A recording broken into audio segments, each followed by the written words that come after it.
الحمد لله رب العالمين والصلاة والسلام على سيد المرسلين أما بعد فأعوذ بالله من الشيطان الرجيم بسم الله الرحمن الرحيم الصلاة والسلام عليك يا رسول الله وعلى آلك وأصحابك يا حبيب الله. محترم سامعین السلام علیکم ورحمۃ اللہ وبرکاتہ. پارہ پہلا الف لام میم، سورہ دوسری البقرہ، آیت نمبر 39. پچھلے آڈیو میں نے سوچا تھا کہ فوائد بیان کروں گا اس پورے واقعہ کے، پر وہ ایک حدیث پاک بڑی پیاری جو تھی آپ کی خدمت میں پیش کر دی. اب یہاں پر اس پورے واقعہ، پورے قصے سے کیا سیکھنے ملا وہ سماعت فرمائیں. مختصراً عرض کروں گا. طبیان القرآن اور تفسیر نعیمی میں یہ باتیں جو ہیں میں وہاں سے آپ کو انشاءاللہ پیش کرتا ہوں. اللہ عز و جل قادر مطلق ہے. مٹی جسے ہم کچھ بھی نہیں سمجھتے، اسی مٹی سے اللہ تبارک و تعالیٰ نے ایسی عظیم الشان اپنی قدرت کاملہ سے ایسی تخلیق فرمائی. نہ صرف یہ کہ تخلیق فرمائی بلکہ انہیں اپنا خلیفہ بھی بنایا، اور اسی مٹی کو اتنا بلند مقام عطا فرمائی. اللہ کی قدرت ہے. یہ بھی ثابت ہوا کہ اتنی عزت و کرامت کے باوجود انسان جو ہے یہ بھولنے والا ہے، بھول جاتا ہے. آدم علیہ السلام اتنی عزت اور کرامت اور اتنی سب کچھ حاصل ہونے کے باوجود آپ بھول گئے اور آپ سے لغزش واقع ہوئی. قرآن سے میں نے پیچھے سب باتیں تفصیل سے بتائیں. تو انسان کی انسٹنکٹ میں ہے یہ.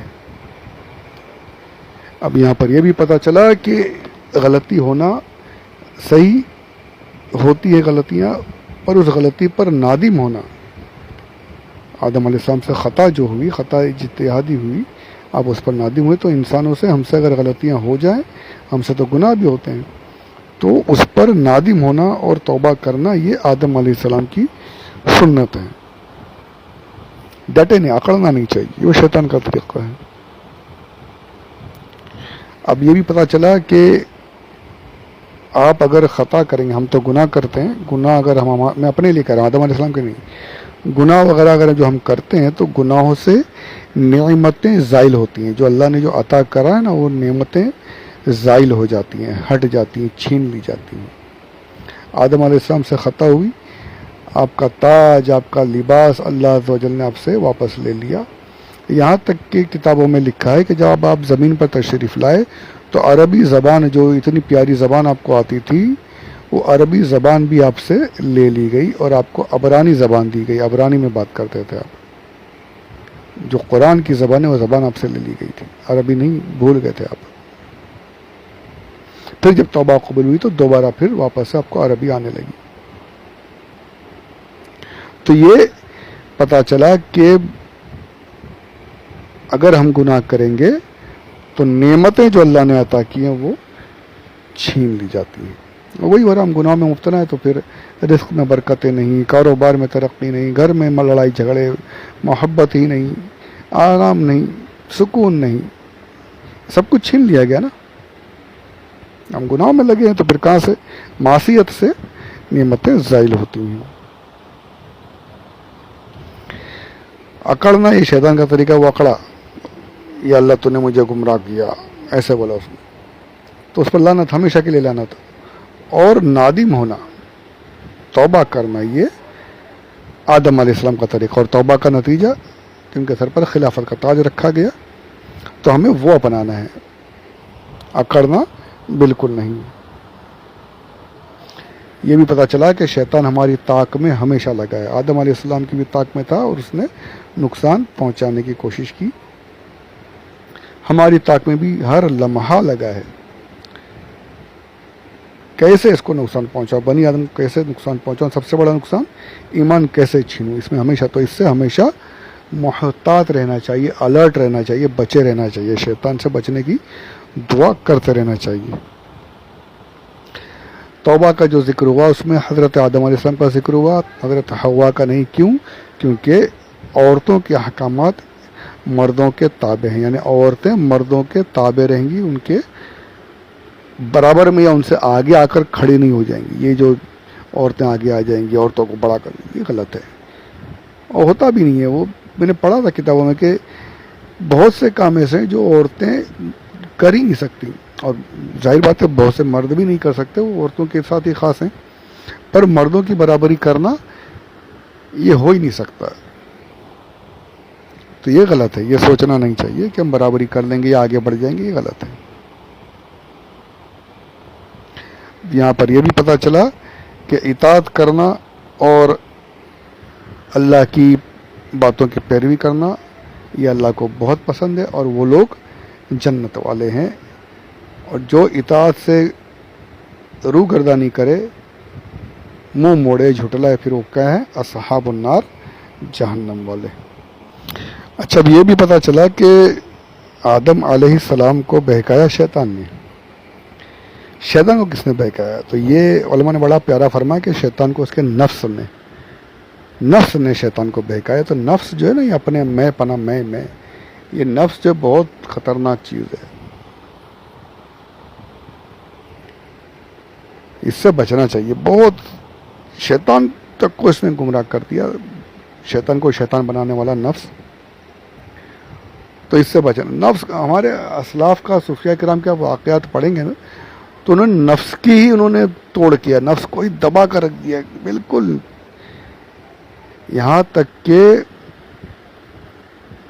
میں نے کسی کا یہ قول پڑھا تھا کہ انہوں نے نفس کی اتنی مخالفت کرتے تھے، وہ کہتے ہیں کہ بھائی جب ہمارا نفس چاہتا تھا کہ ہم بات کریں تو ہم خاموش رہتے تھے، اور جب ہمارا نفس چاہتا تھا کہ ہم خاموش رہیں ہم اس وقت بات کرتے تھے۔ ایسی نفس کی مخالفت۔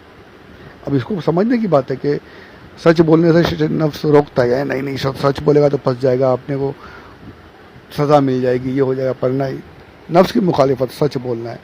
کبھی ایسا ہوا کہ بھئی اب بولنا نہیں تھے کہ یہاں پہ بولے گا تو پھنسے گا، کسی کی برائی ہو رہی، کسی کو غیبت بیان کی جا رہی، بڑا مزہ آتا ہے، سنتے رہتے ہیں، غیبت بیان ہو رہی، نفس بولتا ہے چپ چاپ بیٹھنا، بولنے دینا اپنے کو، ایسے میں چپ، اے بھائی غیبت بند کرو، غیبت نہیں چلے گی، گناہ کا کام ہے، میں نہیں سنتا۔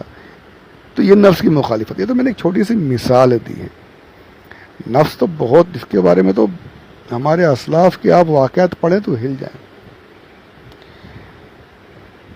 ہل جائیں کہ اور پھر وہ نفس کی مخالفت پھر ان کو اتنے اونچے مقام پر پہنچاتی تھی جس کا پھر وہ اللہ والے بن جاتے تھے، پھر لا خوف علیہم ولا هم یحزنون۔ تو نفس بہت بڑی چیز ہے اور بہت بری چیز ہے، اس کو یہ ہمارے کنٹرول میں آئی تو ٹھیک، اگر ہم اس کے کنٹرول میں چلے گئے تو پھر تو الامان والحفیظ۔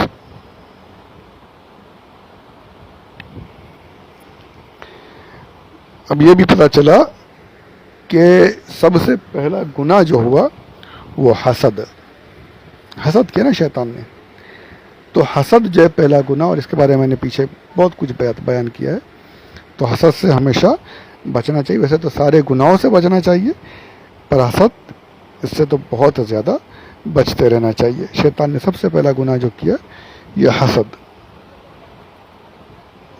اب یہ بھی پتہ چلا کہ میں نے پیچھے بیان کیا کہ عورتیں جو ہے پھندا ہیں، تو شیطان عورتوں کے ذریعے سے بہت کام کرا لیتا ہے اپنے۔ آدم علیہ السلام کے ساتھ بھی جو اس نے کیا، اس میں حضرت حوا کی مدد لے کر کے ان کے ذریعے سے اس نے یہ کام کروایا پورا۔ تو عورتوں کے ذریعے سے شیطان بہت سے کام کرا لیتا ہے، اس سے دھیان میں رکھنا چاہیے، اپنے کو بچنا چاہیے۔ اچھا، اب یہ بھی دیکھیے کہ آدم علیہ السلام ابھی تو بس تخلیق ہوئی، اور خلافت بھی اور نبوت بھی، تو پتہ چلا کہ نبوت عبادتوں سے نہیں ملتی، نبوت تو اللہ عز و جل جسے پسند فرماتا ہے اسے عطا کرتا ہے، جسے پسند فرماتا ہے اسے نبوت سے نوازتا ہے۔ آپ کہیں کہ عبادتیں کر کے میں نبی بن جاؤں تو وہ تو بالکل جہالت والی بات ہے۔ تو نبوت اللہ کی پسند سے، اللہ کی عطا سے، اللہ کے کرم سے ہی ملتی ہے، اور یہ ملنے کا سلسلہ اب بند ہو چکا ہے، ختم ہو چکا ہے۔ ہمارے آقا صلی اللہ علیہ وآلہ وسلم آخری نبی، آخری رسول ہیں، اب ان کے بعد نہ کوئی نبی آئے گا اور نہ ہی آ سکتا ہے۔ جو نبوت کا دعویٰ کرے وہ کافر ہے، کافر ہے، کافر ہے، کوئی بھی نبی نہیں آئے گا۔ اور یہ تو میں نے بڑی تفصیل سے کہا کہ شیطان نے آدم علیہ السلام کی توہین کی تو پھر اس کا جو حال ہوا سب کے سامنے. تو نبی کی توہین یہ دنیا اور آخرت دونوں کو برباد کر دیتی ہے. اب یہ آدم علیہ السلام زمین پر آئے اور زمین پر آ کر آپ نے اللہ عز و جل کی بارگاہ میں جو سب سے پہلی عبادت کی وہ توبہ، استغفار، رونا، ندامت. تو پتہ چلا سب سے پہلی عبادت جو زمین پر ہوئی ہے وہ توبہ کرنا ہوئی، اللہ کی بارگاہ میں گڑ گڑانا ہوئی. تو توبہ کو کبھی نہیں بھولنا چاہیے، کبھی نہیں چھوڑنا چاہیے، ہمیشہ توبہ کرتے رہنی چاہیے، استغفار کرتے رہنا چاہیے. توبہ کے بارے میں تو میں نے بہت کچھ بیان کیا ہے، باتیں کی ہیں. تو توبہ ہمیشہ کرتے رہنی چاہیے، پہلی عبادت ہے اور بڑی ہی پیاری عبادت ہے، اللہ کو بہت پسند ہے. تو یہ کچھ باتیں جو ہیں یہ اس پورے واقعے سے یہاں پر ہمیں سیکھنے ملی، سمجھ میں آئی، حاصل ہوئی. تو یہاں پر یہ واقعہ اب مکمل ہوتا ہے، یہ قصہ اب مکمل ہوتا ہے. آگے اور بھی باتیں آئیں گی جب ہم پہنچتے رہیں گے تو انشاءاللہ پڑھتے رہیں گے، سنتے رہیں گے. تو یہاں اللہ کے کرم سے سورۃ البقرہ کی آیت نمبر 39 کو میں یہاں پر مکمل کرتا ہوں. پروردگار اس سلسلے کو قبول فرمائے، آگے بڑھائے، ترقی عطا فرمائے، مجھے اور آپ سب کو خوب خوب جزائے خیر عطا فرمائے. ہم سب کو پروردگار اپنے حبیب صلی اللہ علیہ وآلہ وسلم کے صدقۃ فعل میں بہت زیادہ اپنی رحمت کے مطابق ثواب عطا فرمائے. آمین بجاہ النبی الامین صلی اللہ علیہ وسلم. وما علینا.